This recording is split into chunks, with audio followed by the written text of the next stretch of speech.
শ্রদ্ধা ভরে পুজো করার অর্থ হলো প্রত্যেকটা আয়োজন শুদ্ধ মনে করা। আয়োজন অন্য কেউ করবে আর পুজো আমি করব, সেটা করে কি লাভ? পূর্ণ মনে পুজো করলে তবেই তো মা দুর্গা প্রসন্ন হবেন, তাই না বন্ধু? উচিত কথাই বলেছেন।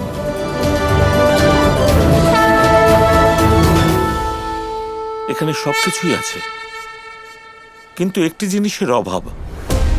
দুর্লভ নীলকমল। নীল আভাযুক্ত 108টি পদ্ম দিলে দুর্গা মাতা খুব প্রসন্ন হবেন। কিন্তু নীলকমল তো অত্যন্ত দুর্লভ ফুল, তাও আবার 108টি। যদি এখন খুঁজতে যাই তবে অনেক সময় পেরিয়ে যাবে বিভীষণ। উপায় আছে আমার কাছে। আমি জানি আপনি নিজে গিয়ে নীলকমল আনতে পারবেন, এতটাই শ্রদ্ধা আছে আপনার কাছে। কিন্তু ঈশ্বরের কৃপায় আপনার ধনুর্বাণ এতটাই শক্তিশালী যে স্বয়ং সেই নীলকমল নিয়ে আসবে। ঠিক বলেছ। প্রকৃত শ্রদ্ধা এটাই বলে যে প্রত্যেকটা ফুলকে দেখে বাছাই করে নিয়ে আসা উচিত। কিন্তু এখন সময় অন্য কিছু দাবি করছে, আর সেটা মেনে নিতেই হবে। रामाय रामभद्राय रामचन्द्राय वेदसे रघुनाथाय नाथाय सीताय पतये नमः।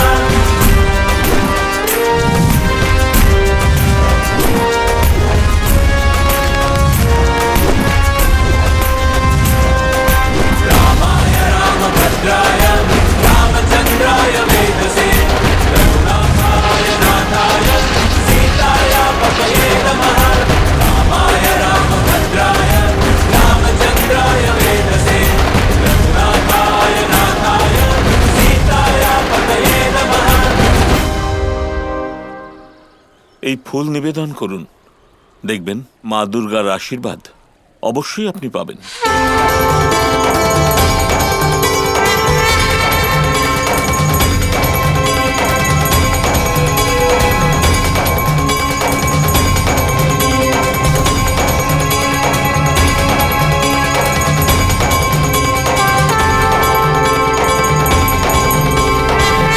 অসাধারণ পরিক্রম দেখিয়েছেন শ্রীরাম।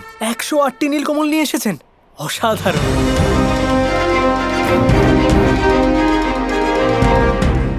শ্রীরাম যেভাবে পুজো করেছিলেন আজ পর্যন্ত কেউ সেভাবে করতে পারেনি। তাহলে যারা, এবার তুমি নিজে দেখো, যদি শ্রীরামের মতোই পুজো করতে চাও তাহলে তোমাকেও 108টি দুর্লভ নীলপদ্ম ফুল নিয়ে আসতে হবে। তুমি কি এই কাজ করতে পারবে? আমি অবশ্যই চেষ্টা করব দারুকাধীশ।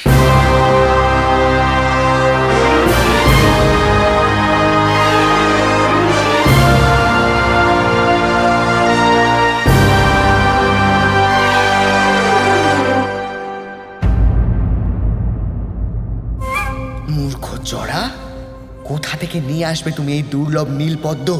এবার নিজের লক্ষ্য পূরণের জন্য আমাকেই কিছু একটা করতে হবে। কি ভালো লাগছে দেখে যে জরা নিজে খুব চেষ্টা করছে। কত ভালো হবে তাই না যদি দ্বারকাতেও শ্রীরামের বিধি মতে পুজো হয়? কত শুভ হবে। 108টা নীলপদ্ম কোথা থেকে নিয়ে আসবে শাম্ব? সেই জন্যই তো আমি এসেছি গুরুদেব।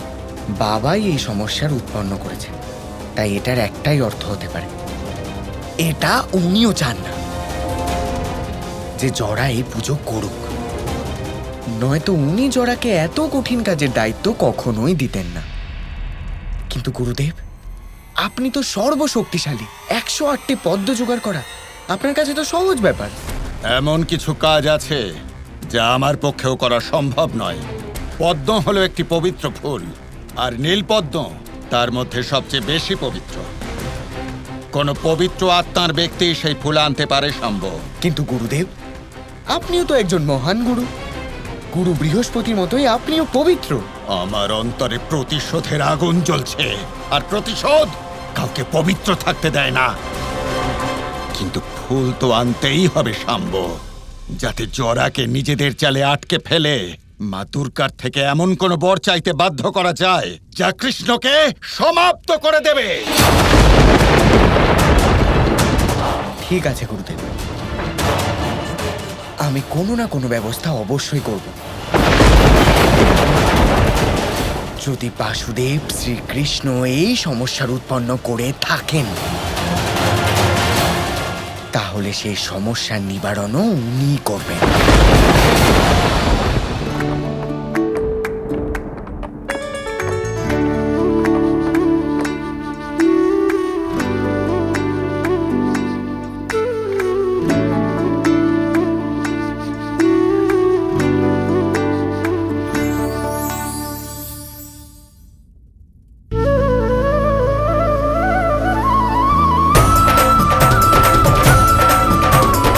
এতদিন ধরে কৃষ্ণকে বিরক্ত করেছি, এবারে সুস্বাদু মাখন খাইয়ে ওকে প্রসন্ন করে দেব আমি।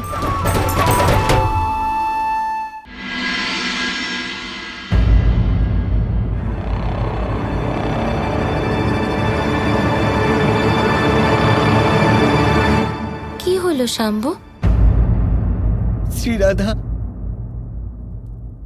যদুকুলের সম্মান নষ্ট হতে চলেছে। কি?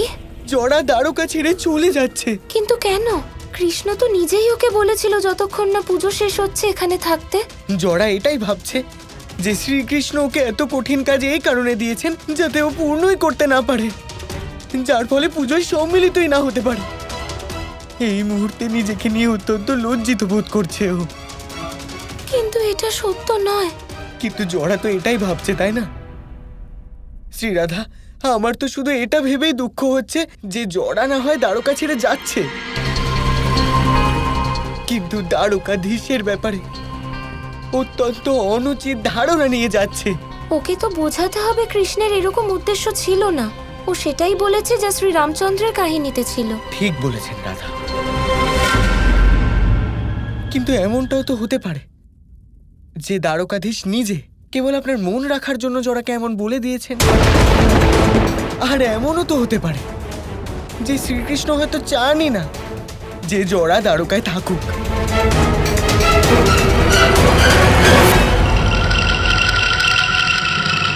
জড়া আমাকে কথা দিয়েছিল এবং তারপরে আমার আর ওকে নিয়ে ভীত হওয়ার কোনো প্রয়োজন নেই।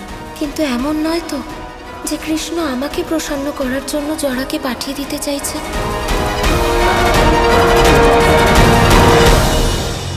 শ্রীরাধা, আপনাকে তাড়াতাড়ি একটা সিদ্ধান্ত নিতে হবে, অন্যথা দ্বারকাধীশের সম্মান থাকবে না। হ্যাঁ, আমি দেখছি।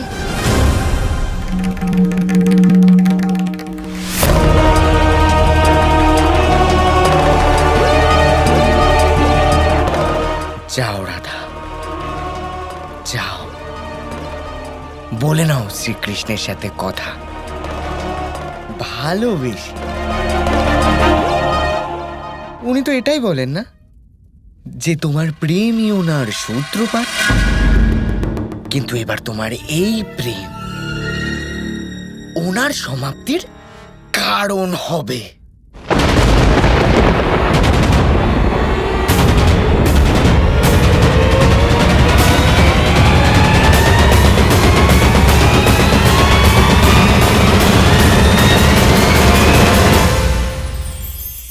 কেউ বলে জীবন খুব ক্ষণস্থায়ী, কেউ বলে জীবন হলো একটা সুন্দর স্বপ্নের মতো, আবার কেউ বলবে জীবন হলো এক কঠোর সত্য।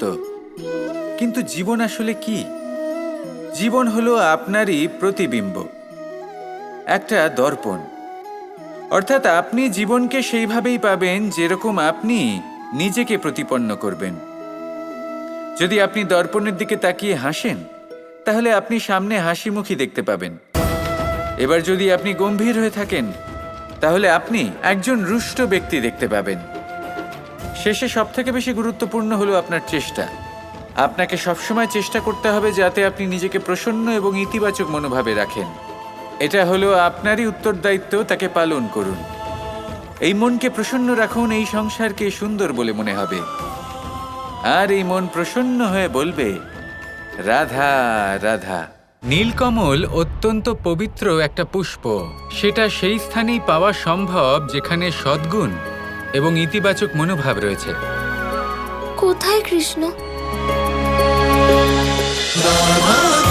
Krishna Krishna Krishna Krishna